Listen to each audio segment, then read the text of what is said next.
이 시간 우리 함께 예배를 드린 우리 모든 성도님들 개인과 가정과 직장과 업에 하나님의 최고의 축복이 있으시기를 주님의 이름으로 축원합니다. 아멘. 주는 그리스도시요 살아계신 하나님의 아들이십니다. 아멘. 우리가 고백한 이 그리스도의 신앙 고백, 복음의 핵심이잖아요. 1866년 9월 2일 대동강에서 쑥섬이라는 곳에 선교사님 토마스가 죽던 날입니다. 복음 전하려고 뜨거운 마음으로 성경을 가지고 우리나라로 들어왔는데 세국 정치련에 못 들어왔어요. 막 포를 쏘아가지고 제너럴 셔먼은 이렇게 불에 타서 일단은 죽을 위기가 되니까 배에서 뛰어내려가지고 헤엄쳐서 나오는데 잡혔습니다. 잡혀가지고 이렇게 목이 날아가는 그런 상황 속에 기도를 했습니다. 무슨 기도를 했는지는 모릅니다. 아마 조선에 하나님 복음이 증거되게 해달라고, 하나님의 나라가 임하게 해달라고 간절히 죽음의 직전에 기도를 했어요. 그리고 갖고 있는 성경을 이래 던졌습니다. 그리고 마지막 한 권을 자기에게 목을 베려고 서 있던 그 사람에게 전달했어요. 그러니까 이 사람이 전달 받았겠습니까? 안 받았겠습니까? 안 받았죠. 던져버렸습니다. 그리고 자기는 자기네 소임인 그 적군을 이렇게 목치는 일을 했어요. 그리고 불태워서 죽였습니다. 하나님이 얼마나 급했던지 그 선교사님의 그 피 흘림으로 하나님이 거대에 엄청난 일들을 행했는데요. 거기에 목을 이렇게 쳤던 사람의 이름이 한국 교회사 이름이 나옵니다. 박춘권이라는 사람이에요. 이 사람이 이 사람을 죽이고 자기 집에 돌아갔어요. 돌아가는 중에 왠지 마음이 굉장히 찜찜한 거 있죠. 저 사람이 나쁜 사람 같이 보이진 않는데 뭔가 간절하게 기도하는 것 같은데 도대체 뭐야? 이래가지고 가다가 돌아와가지고 버렸던 책을 가지고 왔어요. 책을 가져와갖고 보니까 겉표지도 괜찮고 종이도 질이 좋아요. 그래가지고 자기 집에 도배지로 이렇게 쭉 붙여놨습니다. 이걸 어느 날 좀 세월이 지난 뒤에 조카, 이 박춘권의 조카 이영태, 어디선가 들어본 이름이죠. 이영태. 이 사람이 집에 와가지고 이 책을 글을 써놓은 걸 쭉 봤어요. 와, 이게 지금 뭔 글이지? 신기할 정도로 이상하게 뭔가 막 끌려드는 거 있죠. 이래가지고 그 말씀에 은혜를 받고 이 사람이 교인이 됩니다. 교인이 돼갖고 이 사람이 나중에 평양에 숭실전문학교에 입학해가지고 공부를 해서 미국으로 유학을 가요. 거기에서 선교해서 일을 도우면서 한국의 성경, 우리가 지금 보고 있는 이 성경 거의 한 3분의 1을 번역을 합니다. 놀랍죠? 하나님의 방법이란 참 신기합니다. 이 사람을 통해서 이 조카가 이렇게 바뀔 줄이야. 근데 박춘권이라는 사람은 그냥 가만히 있었겠습니까? 자기도 뭔가 이렇게 보면서 변화가 일어났는데 평양에 최초의 교회가 널다리골 교회입니다. 그 교회의 교인이 되어져요. 어떤 책에는 영수, 장로가 되어졌다 그런 이야기도 있고 어떤 데는 그냥 최초의 교회의 신자가 되어졌다 그런 이야기가 있습니다. 분명한 것은 이 사람이 예수님을 믿었어요. 하나님의 자녀가 되어졌습니다. 그 토마스가 죽는 그 현장에 12살 때에는 아이가 있었습니다.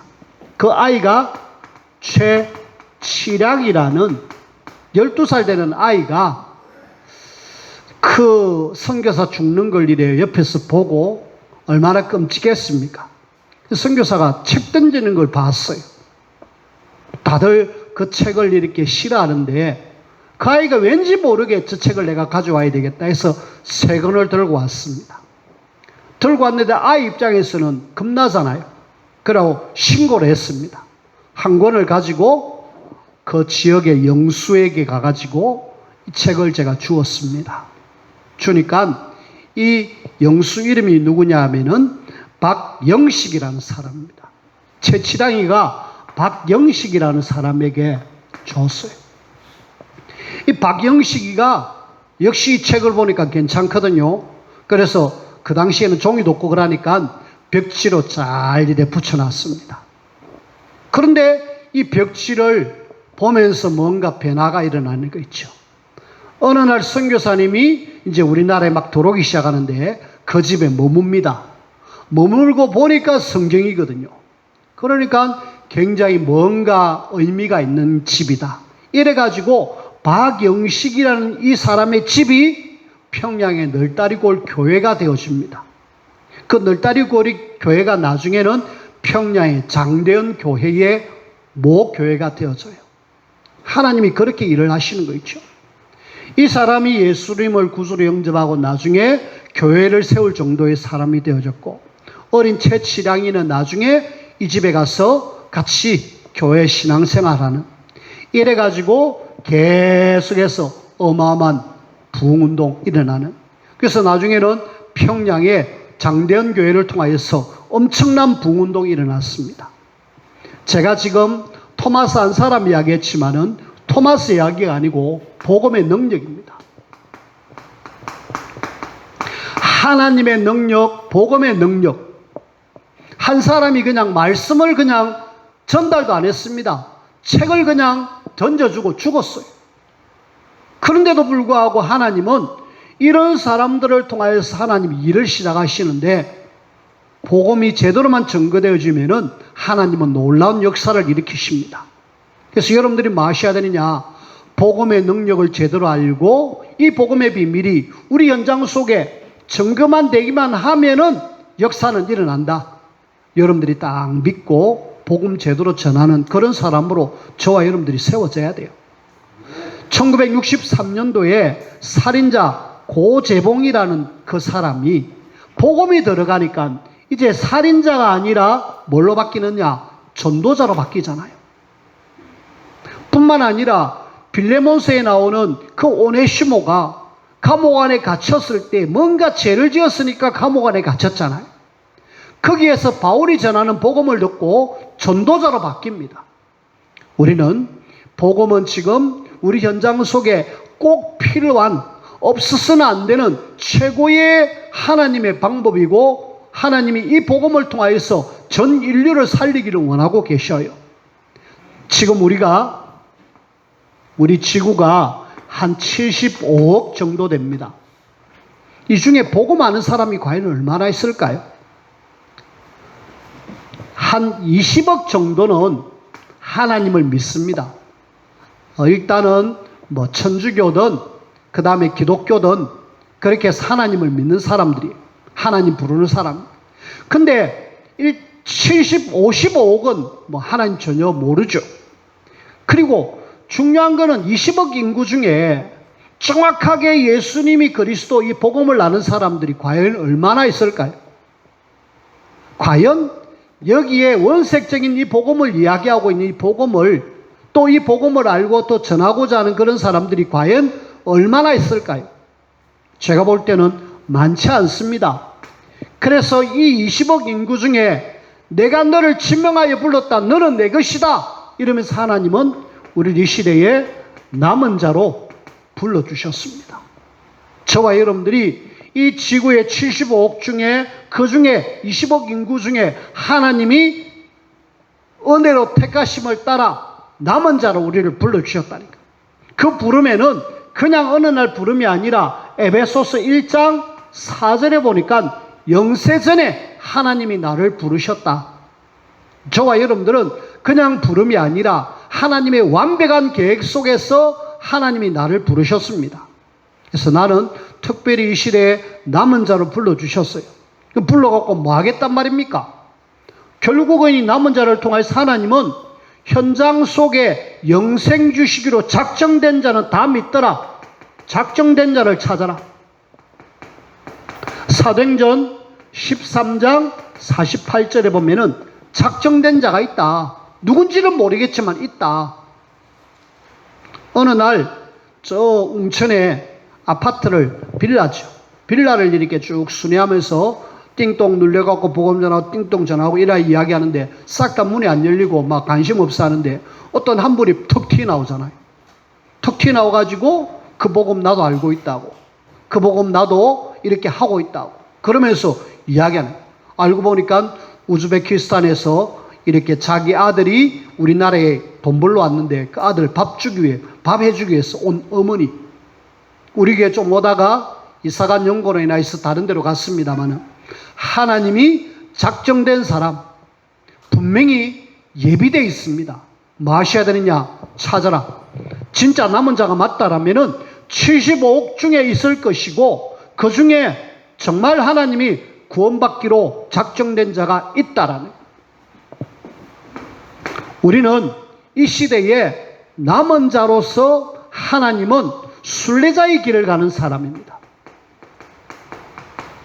순례자의 길을 가는 사람은 그냥 하나님이 아니라 선택했어요. 우리는 선택된 자입니다. 하나님이 특별히 여러분들을 선택하셨어요. 내가 너를 지명하여 불렀다. 그리고 하나님이 택한 그릇이다. 사도행전 9장 1절에서 15절. 사울이라는 그 청년이 하나님의 선택을 받아서 바울로 바뀌잖아요. 그리고 이 바울이 가는 모든 걸음에 하나님은 희한하게 준비된 자를 만나게 하십니다. 준비된 자. 누구요? 사도행전 16장에 루디아, 17장에 야손, 18장에 브리스길라 아굴라, 19장에 이름 없는 제자들. 완벽하게 장소와 사람을 준비해가지고 지역 복음화의 교회로 사용하시잖아. 우리는 순례자로서 하나님이 선택해가지고 이런 준비된 자를 찾기를 원하신다. 그래, 이런 사람 찾아가지고 현장 살려야지. 그 다음에 저와 여러분들은 이 시대를 가는 결국은 우리를 통하여서 정복자의 축복을 누리기를 원하셔요. 정복자는 결국은 다 어느 날 흩어집니다. 다 사방으로 흩어져요. 결국은 여기저기로 왜? 전 세계를 정복해야 되기 때문에. 그 흩어진 자가 가니까 복음의 답을 가지고 있으니까 사람들은 살아나잖아요. 사도행전 8장 4절에서 8절 빌립이 핍박을 통하여서 흩어져서 급하게 사마리아로 갑니다. 여기에 엄청난 숨겨진 자들이 있죠. 아무도 복음 안 전한 그 사각지대인 그 사마리아에 하나님이 영생 주시기로 작정된 그런 숨겨진 자가 꽉 있었어요. 그 성에 큰 기쁨이 있더라.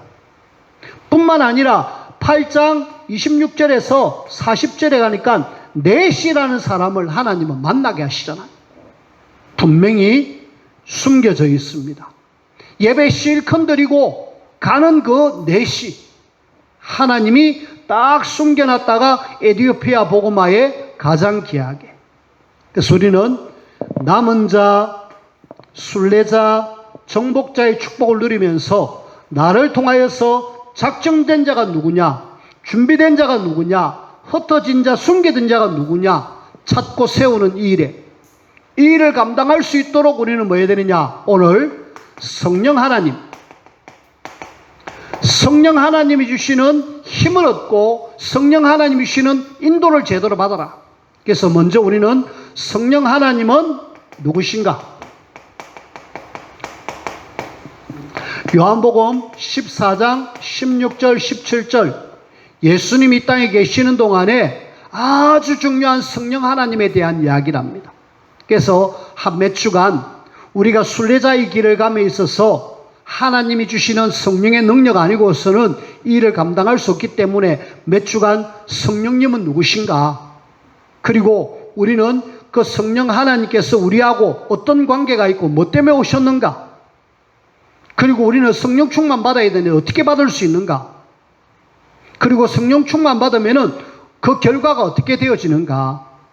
그럼 어떻게 성령 충만을 계속 지속할 수 있는가? 거기에 대한 말씀을 한 몇 주간 성령 하나님에 대한 이야기를 할 겁니다.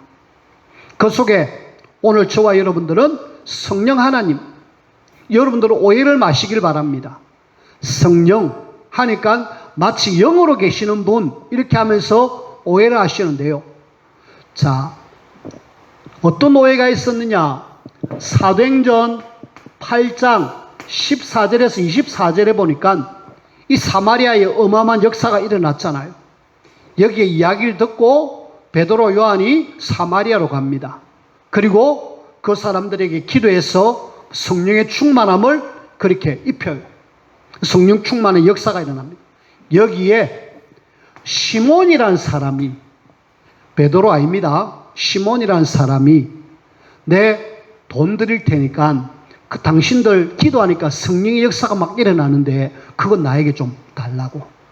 성령 하나님의 역사를 돈으로 살라고 작정을 하고 돈을 내밀고 좀 나에게 그 능력을 좀 주십시오 라고 이야기합니다. 성령 하나님 돈으로 사는 거 아닙니다. 뭐 누가 이렇게 줘서 주는 게 아닙니다. 하나님이세요. 오해를 하니까 이 사람이 성령 하나님도 내가 돈 주고 사면은 안 되겠느냐 라고 생각하면서 오해를 했죠. 우리는 오해하면 안 됩니다. 심지어는 사도행전 19장 1절에서 10절에 보니까 에베소 지역에 거기에 제자들이 막 세워져 있는데 그 제자들에게 바울이 가서 물어봅니다. 너희들이 믿을 때 성령을 받았느냐? 라고 물어봐요. 그래서 성령이 뭡니까? 라고 물어봅니다. 도리어 되물어봅니다. 아니 너희들이 성령 못 받았느냐? 그러니까 그럼 세례는 무슨 세례 받았냐? 요한의 세례를 받았습니다. 그래? 그러면서 복음 딱 전하고 기도하면서 저들에게 성령의 충만함이 임하는 그 말씀이 나옵니다.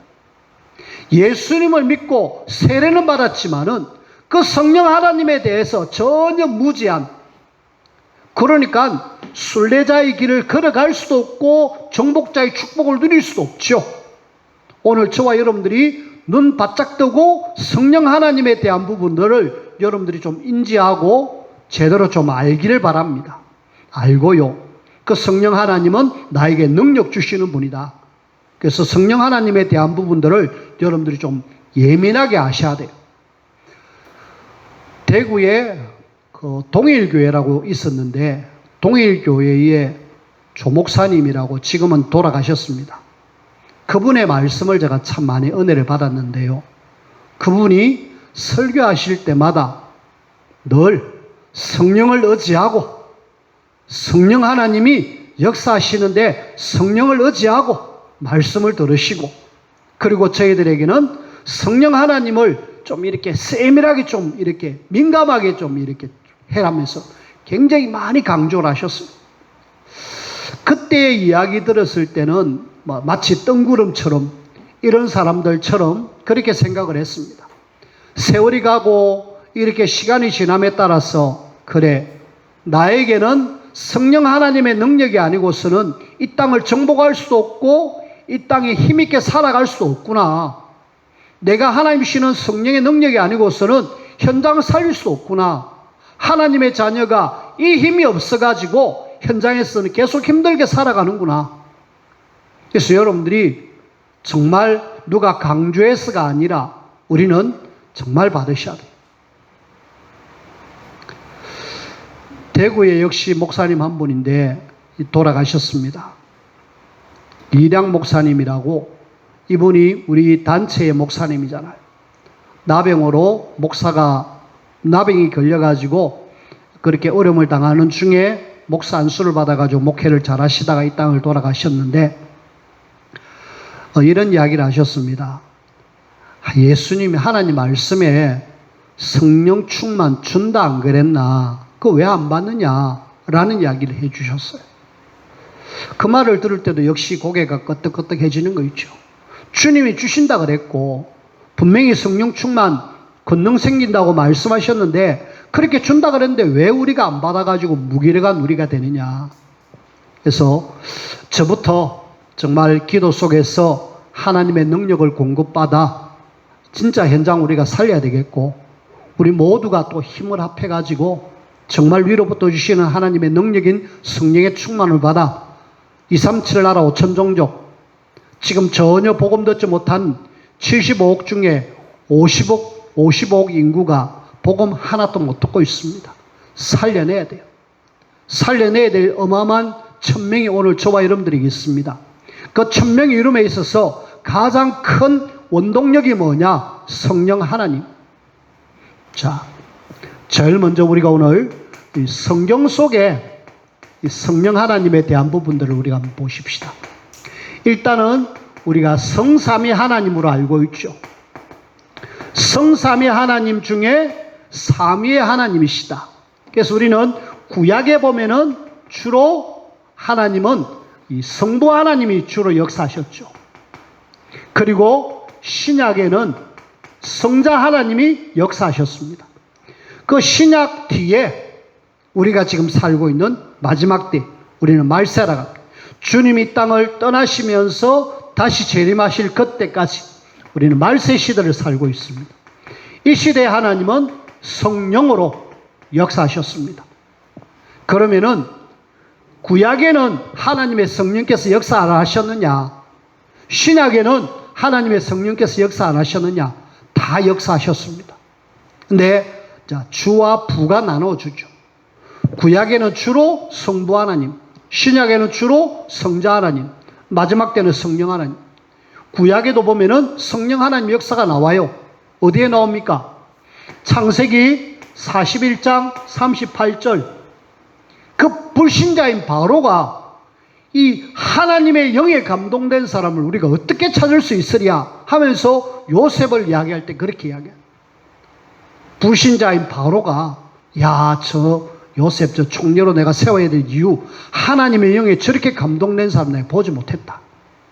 그리고 사무엘상 16장 13절 다윗이 기름 부을 때에 여호와의 영에 충만해졌다라는 이야기를 하고 있잖아요. 구약 시대에도 보니까 하나님의 영이 역사하고 있는 것을 보게 되잖아요. 또 하나 더 봅시다. 우리가 잘 알고 있는 열왕기하 2장 9절에서 11절.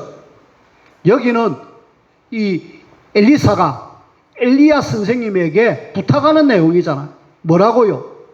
성령이 하시는 역사, 지금 말로 지금 성경에 성령이 하시는 역사, 그거 내가 갑절을 얻기를 원합니다. 유 목사님은 영감 이런 이야기를 하고 말았는데 정확하게 성령이 하시는 역사, 당신이 지금 성령으로 역사해가지고 어마어마한 일을 했는데 그거 내가 갑절 얻기를 원합니다. 엘리사가 그렇게 고백한 거 있죠. 자, 이런 걸 보면은 구약 성경에도 하나님의 성령께서 역사하신 것을 우리가 보게 되잖아요. 그래서 하나님은 일단은 세 분 하나님이 계신데 성부, 성자, 성령 세 분, 이거는 어떤 지위가 아닙니다. 하나님이 그런 어떤 위치 속에 세 번째 삼위로 계시는 성령 하나님. 우리가 성령 하나님은 마지막 때에 지금 역사하시는 하나님이심을 저와 여러분들이 아셔야 되겠고, 그분의 이름이 성경에 이야기하고 있습니다. 오늘 예수님께서 이야기하십니다. 뭐라고요? 보혜사. 그리고 헬라어로는 이렇게 이야기합니다. 파라클레이토스라고 이야기하는데, 이 말은 옆에 계신 분, 또 우리를 능력 주시는 분이라고 이야기합니다. 옆에 계시면서 우리에게 능력 주시는 분, 이것이 성령 하나님의 이름입니다. 헬라어로 여러분들에게 능력 주고요, 옆에서 여러분들을 확실하게 책임지고 인도하시는 분이 누구냐? 성령님. 이 이름을 통해서 우리가 알게 되죠. 그리고 예수님이 말씀하신 보혜사, 역시 똑같은 말인데 한글로 이렇게 표현했는데, 보호해 주겠다, 은혜 주겠다, 가르치겠다, 성령 하나님의 일입니다. 하나님의 자녀에게 확실하게 보호, 은혜, 가르침. 그래서 우리는 성령 하나님이 나와 함께 하면은 걱정할 거 없네. 왜? 하나님이 완벽하게 능력 주시고 내 옆에서 지켜주겠다는데 뭘 걱정하느냐? 우리가 신약 성경에 보면은 이 성령 하나님에 대한 그 표현을 이렇게 막 하고 있습니다. 그래서 신약에 이 성령 하나님에 대한 표현을 한번 잠깐 살펴보십시다. 그러면서 우리가 성령 하나님은 이런 분이구나. 고린도전서 3장 16절에 보니까 하나님의 성령이 너희 안에 거하는 전인 줄 알지 못하느냐. 하나님의 성령. 성령은 하나님의 성령이시다. 그 다음에 우리가 로마서 8장 9절에 보면은 그리스도의 영이라고 해요. 하나님께서 성령으로 그리스도의 영으로 이렇게 표현하고 있습니다. 그 다음부터가 중요합니다. 로마서 8장 2절 알고 있잖아요. 죄와 사망의 법에서 우리를 해방시켜 주셨는데 생명의 성령의 법, 생명의 성령이라고 해요. 우리에게 생명을 주시는 분, 그리스도지만은 그리스도께서 우리의 십자가에서 죽으시고 부활하시면서 문제를 끝냈지만은 궁극적으로 생명을 이렇게 전달해주고 영접할 수 있도록 해주신 분이 누구냐? 성령 하나님. 생명의 성령이라고. 그리고 요한복음 16장 13절에 보면은 요한복음 16장 13절에 보면은 여기에는 진리의 성령이시다. 성령 하나님은 진리의 성령이시다. 그리고 우리가 히브리서 10장 29절에 보니까 여기는 은혜의 성령이시다. 성령 하나님은 진리시며 생명 되시며 우리에게 은혜를 주시는 분이시다. 그리고 사도행전 에베소서 1장 13절에 보면은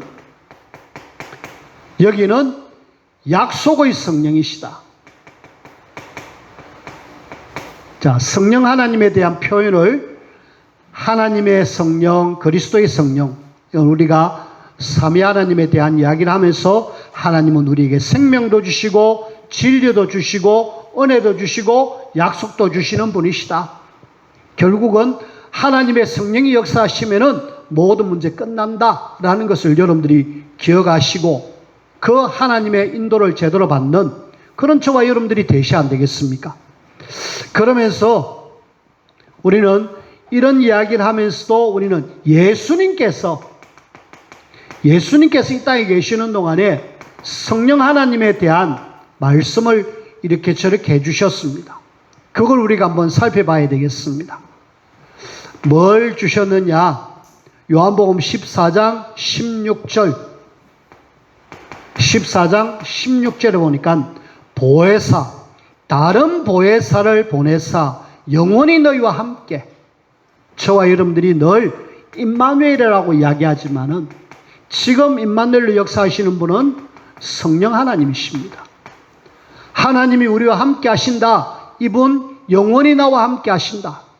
여러분들이 어떤 속에서도 하나님이 나와 함께 하시는 이 비밀만 누리고 있으면은 걱정할 거 없어요. 제가 현장 가가지고 사람들에게 계속 이 이야기를 합니다. 하나님은 우리와 함께 하신다. 하나님은 늘 나와 함께 하신다. 걱정하지 말자. 하나님이 분명히 함께 하시니까 염려하지 말자. 염려가 있다면 기도 제목으로 바꾸자 라고 이야기합니다. 분명히 누가 뭐래도 하나님은 영원히 예수님께서 직접 말씀하셨습니다. 보혜사를 보내주갖고 영원히 너희와 함께 하겠다라고 이야기하시잖아요.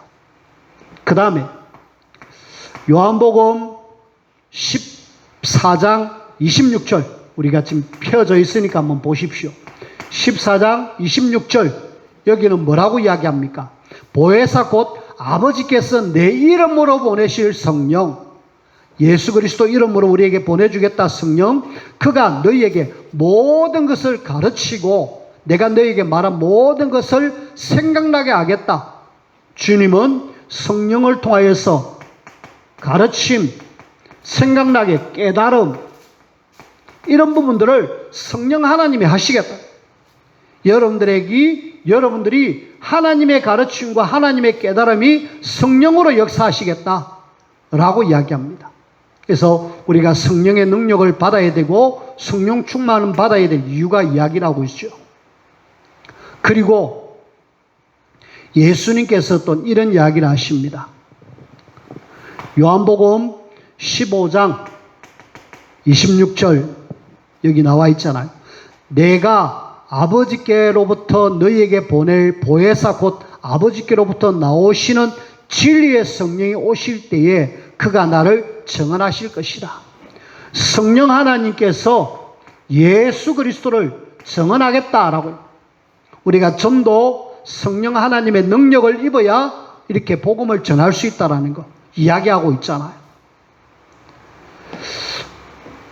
뿐만 아니라 예수님이 마지막으로도 사도행전 1장 8절 오직 성령이 너희에게 임하시면 너희가 권능을 받고 성령이 너희에게 권능한 땅가에 이른 내 증인이 되리라. 우리가 주님을 증언하고 복음 전파할 수 있는 가장 원동력이 뭐냐? 성령이시다. 이 능력 아니고서는 순례자의 길을 갈 수가 없다. 그래서 여러분들이 마시라, 예수님이 직접 이렇게 우리에게 말씀하신 거 붙잡고 하나님의 능력인 성령 우리가 공급받아야 돼요. 자, 세 번째 우리가 이야기합시다. 우리는 지금 특별히 순례자의 길을 가는 사람들입니다. 그리고 어느 날 전 세계를 정복할 중요한 사람들이, 특히 저와 여러분들은 이 말세 시대를 살아가는 그런 사람들이죠. 말세 시대를 가는 하나님의 사람으로 여러분들이 피타임을 가져라. 피타임 뭡니까? 파워, 능력이잖아요. 우리가 마지막 시대에 힘이 없으면은 절대로 우리는 현장을 살릴 수 없고 현장에 영향을 끼칠 수 없습니다. 저와 여러분들이 힘이 없는데 어떻게 현장 가가지고 예수 믿어라. 예수님이 직접 증언하는 것도 성령이 임하면은 증언한다라고 이야기하잖아요. 초대교회 성도들이 사도행전 1장 8절 이 말씀 전에는 연약했습니다. 예수님 모른다고 부인하고 도망쳤습니다. 굉장히 무기력한 사람들이었습니다. 근데 이 말씀 붙잡고 14절 기도 속에 들어갔을 때에 성령이 임하였을 때에 3,000명씩 5,000명씩 돌아오는 그런 일들이 일어났잖아요. 그래서 우리는 뭐해라? 하나님 주시는 피타임, 정말 하나님 주시는 힘을 얻어라. 이걸 요즘 계속 이야기하기는 서밋타임을 가져라. 여러분들이 마지막 시대에 하나님의 능력인 성령 충만 받는 성령 하나님 역사하시는 그 힘을 얻어라. 그러면은 하나님이 일을 하신다. 로마서 8장 2절. 지금 많은 사람들이 죄와 사망의 법에 딱 매여 있습니다. 생명의 성령의 법으로 우리는 저들을 해방시켜 줘야 돼요. 여러분들이 힘을 얻으면은 살릴 수 있습니다. 묶여 있는 사람 빠져나오느라 도울 수 있어요. 해방 도와줘야 됩니다. 12가지 문제로 지금 어려움을 당하고 있어요. 꼼짝달싹 못하고 여기에 완전히 함정 털 올무에 매여 있습니다. 이 어마어마한 일들을 하나님의 성령이 하실 건데 하나님의 성령을 주신 우리가 능력을 받아가지고 이 힘으로 살려내는 일을 저와 여러분들이 하셔야 돼요. 그리고 우리는 날마다 고린도전서 3장 16절 성령이 가하는 전인 줄 알지 못하느냐? 우리는 성전입니다. 성령 하나님이 내 안에 거하시기 때문에 우리의 삶은 정말 마지막 시대에 달라져야 돼요. 여러분들이 성령이 거하면은 성령 하나님이 내 속에서 꿈틀꿈틀 역사합니다. 혹시 그런 기억이 있으십니까? 체험 있으십니까? 내가 나쁜 장소에 가 있으면은 왠지 내 마음이 찜찜하고 뭔가 불안하고 안 좋고 그렇게 못 느끼십니까? 저는 몇 번의 어떤 그런 경험이 있는데요. 청년 때에 친구 따라 그냥 가자 그래 갔는데 어디냐? 나이트클럽, 디스코텍. 근데 이상하게 안 맞아요. 가면은 막 쩌렁쩌렁 울리는 노래 소리. 사람들은 막 즐거워하고 거기서 춤추고 난리를 치는데 뭐가 안 맞아요. 아마 굉장히 맞는 사람도 있겠죠. 근데 안 맞아. 근데 거기에서 나와서 교회를 가면은 그렇게 편안한 거 있죠. 아, 내가 있을 자리가 아니구나. 그냥 저렇게 사는구나 경험을 해봤죠. 주일날 딱 한 번 그 회사에서 회식, 야유회 간다고 꼬시게 가지고 한 번 갔지요. 그 가가지고 있는 자리가 저분들은 음식을 먹고 막 놀고 일하는데도 안 편해요.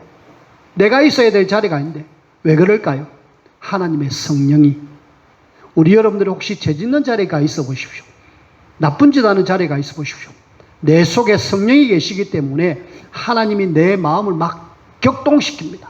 거기 있지 마라, 나오너라. 거기 있는 자리가 네 자리가 아니다. 특히 마지막 때에 나는 하나님의 성령이 그 안인 전인 줄 알지 못하느냐. 성전임을 알고 내 삶을 하나님 앞에 어떻게 살아야 될지 점검하고 인도받는 우리의 삶이 되셔야 돼요. 뿐만 아니라 저와 여러분들은 요한복음 16장 14절 그가 내 영광을 나타내리라. 16장 14절에 보니까 그가 내 영광을 나타내니 내 것을 가지고 너희에게 알리시겠습니다. 내 영광, 하나님의 영광, 예수 그리스도의 그 놀라운 이름을 나타낼 수 있는 그 일을 할 수 있는 분이 누구냐? 성령. 그래서 우리는 하나님의 영광을, 예수 그리스도의 영광을 드러내기 위해서 성령 하나님이 나에게 주시는 힘을 얻어요. 성령 하나님은 우리에게 능력을 주시는 힘의 원천이십니다. 저와 여러분들에게 신분 있잖아요. 신분. 성령 내주. 내 안에 주인으로 가십니다. 성령 인도. 성령 충만. 말세를 만난 저와 여러분들이 날마다 뭐 하셔야 되느냐? 늘 인정하셔야 돼요. 성령 하나님은 지금 내 안에 주인으로 가신다. 성령의 전으로 나를 확실하게 책임진다. 고린도전서 3장 16절. 그런데 이것은 예수님만 구주로 영접하면 끝납니다. 더 중요한 것은 하나님이 나를 인도하기를 원하고 능력 주기를 원합니다. 요한복음 14장 16절 17절 반드시 우리는 기도하면서 성령 인도받아야 돼요. 영원히 우리와 함께 하시는 하나님, 계속 하나님의 인도를 받아가지고 현장 살려야 되겠고요. 사도행전 1장 8절 성령 충만. 이 두 가지는 기도로 가능하죠. 그래서 하나님의 자녀가 기도할 때에 하나님이 인도하시고 기도할 때에 하나님은 우리에게 충만함을 주십니다. 초대교회 성도들이 기도로 이 어마어마한 능력을 공급받아 예루살렘, 유다, 사마리아 땅끝 복음 전했습니다. 이제 그 언약의 바톤이 우리에게 왔어요. 우리가 해야 됩니다. 하나님 앞에 최고로 쓰임받는 우리 모두가 되어지기를 주님의 이름으로 부탁을 드립니다. 기도합시다. 하나님 감사합니다.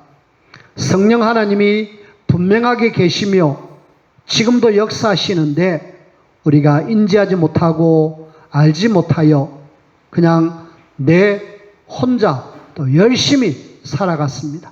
이제는 바꾸어지기를 원합니다. 성령 내주, 성령 인도, 성령 충만 받는 우리 모두가 되게 축복하여 주옵소서. 예수님 이름으로 기도하옵나이다. 아멘.